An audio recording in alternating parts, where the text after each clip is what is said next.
The first record the government released about the summer of 1947 is not a spaceship. It is a folder. FBI case file, 62, HQ-83894, stamped "Do Not Destroy."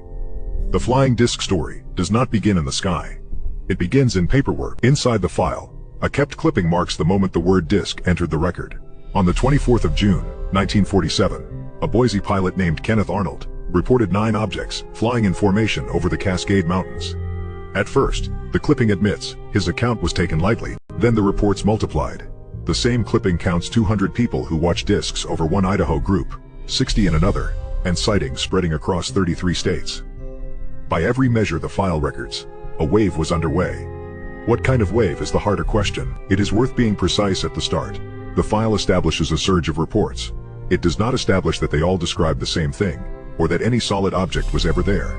A wave of reports and a wave of craft are two very different claims. The Bureau's role was mostly to receive, summarize, and route. Reports passed between field offices, the Army, and the Atomic Energy Commission, filed under an internal security heading. For the FBI, this was a clearinghouse problem before it was anything stranger. One place in the file ties directly to the bomb: Oak Ridge, Tennessee, a town built in secret for the atomic program.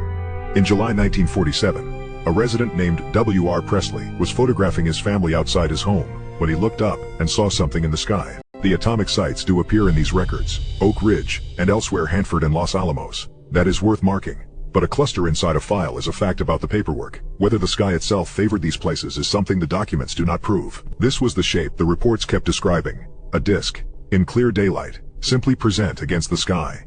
Thousands of ordinary people thought a thing like it was worth telephoning the FBI, and it helps to understand why before deciding what they saw. Some entries are strikingly concrete. One describes a metal disc about 18 inches across, resembling a circular saw blade, dished like a saucer within a saucer. Specific. Physical written down at the time. Specific is not the same as confirmed, but it earns a careful reading. The Oak Ridge entry is unusually detailed. Presley said he photographed a vapor trail, wound his film, then caught what he called a ball of fire on his last frame. He printed copies and shared them with neighbors. That sharing matters because of what happened next. An Atomic Energy Commission security officer moved to collect the prints. He asked the people who held them to say nothing, and rounded up 24 copies for transmission to Air Force intelligence. Elsewhere, agents were told work on the matter should be immediately discontinued. Read as handling, not as proof of what the camera caught. And here the file argues against its own drama. A colonel concluded the Oak Ridge sightings were probably coincidence, seen there merely as they were seen in 46 of the 48 states that July. Even the people closest to the case resisted the tidy story. This is the question that runs through everything that follows.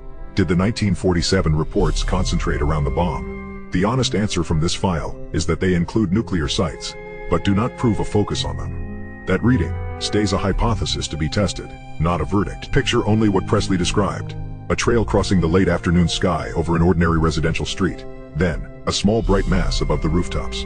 Not a craft, not a creature. A photograph of something in the air, taken in a very extraordinary town. The FBI was not the only office collecting this. The Army kept its own box of incident summaries, built as standardized checklists for unidentified flying objects, with fields for the observer, the occupation, the time, the distance, the description. A bureaucracy designing a form for the unexplained. Inside those summaries, the fields carry the texture. One lists the observer as a tower operator at Lockburn Army Air Base.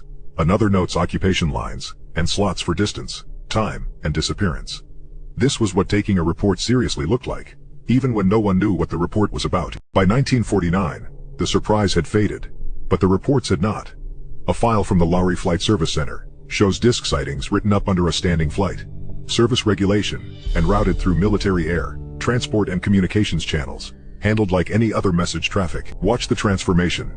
A strange sighting becomes a form. The form becomes a regulation number. The number becomes routed message traffic, and the traffic becomes a file. The anomaly was never answered. It was processed. There are two clocks running here. One is the summer of 1947, when the reports broke across the country. The other is the long life of the paper itself, gathered and filed across decades, with this case spanning to 1968, and finally released to the public in 2026. Many witnesses describe not one object but several, moving together. Distant lights, holding a loose line across open country at night. The records preserve the formation. They do not explain what, if anything, held those lights in place. One memo in this file is famous. A March 1950 note relays a report that 3 flying saucers were recovered in New Mexico. each about 50 feet across with raised centers, and each occupied by 3 small bodies. Read it exactly as written. The FBI is recording what an informant claimed. A logged rumor, never a bureau finding. Set that rumor against the file's own statement. By the account of the officers handling the case, no piece of any object was ever recovered for analytical study. After thousands of reports, the record holds descriptions, photographs, and routing slips, and not one analyzed object. Sort the evidence honestly. Reported, the disk shape, the colors, the formations, the locations, including the atomic sites, not measured, a confirmed altitude, a speed, a distance, or any instrument that captured one. The wave is rich in description and thin in measurement. Every claim here traces to a record anyone can open. The case file's page images, its summary, its dates, its source path, all preserved. The account is only ever as strong as the document it rests on. It helps to separate the strong threads from the weak. Strong, the reports, the routing, the Oak Ridge photographs. Weak, and best held apart, the recovery rumor, and the idea that the wave singled out the bomb. The two should never be allowed to blur together. There is a lazy way to wave all of this off. Mass hysteria, and nothing more. But pilots, officers, and a photographer filed specific accounts, and the government moved them through security channels. That record earns analysis, not a laugh. And there is a lazy way to believe, to turn a logged rumor into recovered bodies, and routine handling into a conspiracy. The file will not carry that weight either. The honest position is narrower. A real reporting wave, with real and stubborn limits. Software was used to read the scanned pages, to tag the names and places, and to lay out the timeline. But software is not the witness, and it is not the authority. The released page is. The judgment is human, and both can be checked against each other. After everything, the folder remains. A 1947 file the government kept for decades, and finally let the public read. It is not proof of visitors.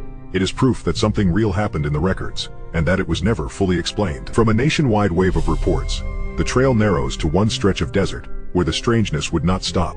The country around Sandia and Los Alamos, where the next records describe green fireballs burning over the birthplace of the bomb. That is where the story goes next.